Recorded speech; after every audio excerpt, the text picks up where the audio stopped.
করাচি থেকে ঢাকা ৩.৫ ঘন্টার ফ্লাইটের ক্লান্তি নয়, মধ্যরাতের নীরবতা ভেঙে একটা স্বস্তি এই ছবিটাই।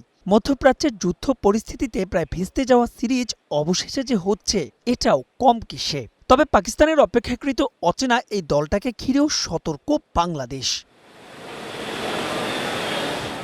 ২০১৫ সালে ঢাকায় সব শেষ, এরপর আর ওয়ানডে সিরিজ হয়নি বাংলাদেশ পাকিস্তানের। তবে এবার যে টাইগারদের সামনে ভিন্ন সমীকরণ, ২০২৭ বিশ্বকাপে সরাসরি খেলার বন্ধুর পথ একটু সহজ করার চ্যালেঞ্জ। র্যাঙ্কিংয়ের পয়েন্টের হিসেব নিকেশ বলছে পাকিস্তানকে যদি বাংলাদেশ হোয়াইট ওয়াশ কিংবা ২-১ ব্যবধানে সিরিজ হারাতে পারে, তবে ওয়েস্ট ইন্ডিজকে টপকে তারা উঠে যাবে ৯ নম্বরে। তবে ২-১কে হারলেও থাকবে অপরিবর্তিত ওই ১০ নম্বর অবস্থানেই। অবশ্য টাইগারদের সিনিয়র সহকারী কোচ আপাতত পরিসংখ্যানের এসব মারপ্যাচে যেতে নারাজ।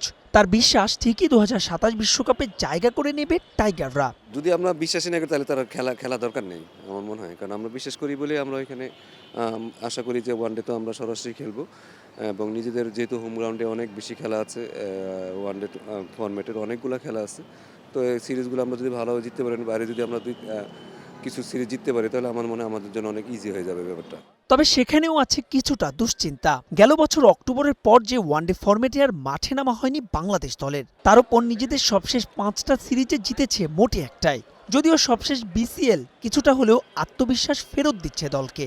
যদি অনেকদিন ওয়ানডে খেলা হয় নাই, বিসিএলটা যেহেতু ওয়ানডে ফরম্যাট হয়েছে, এটার জন্য বিসিবিকে ধন্যবাদ দিতে চাই যে এটা এই ফরম্যাটে নিয়ে আসছে just for the national team, যে একটা ভালো কম্পিটিশন যেন হয়, সেখান থেকে ছেলেরা যেন একটা ওয়ানডের আমেজটা পেতে পারে এবং আমাদের প্রিপারেশনটা যেন ভালো হয়।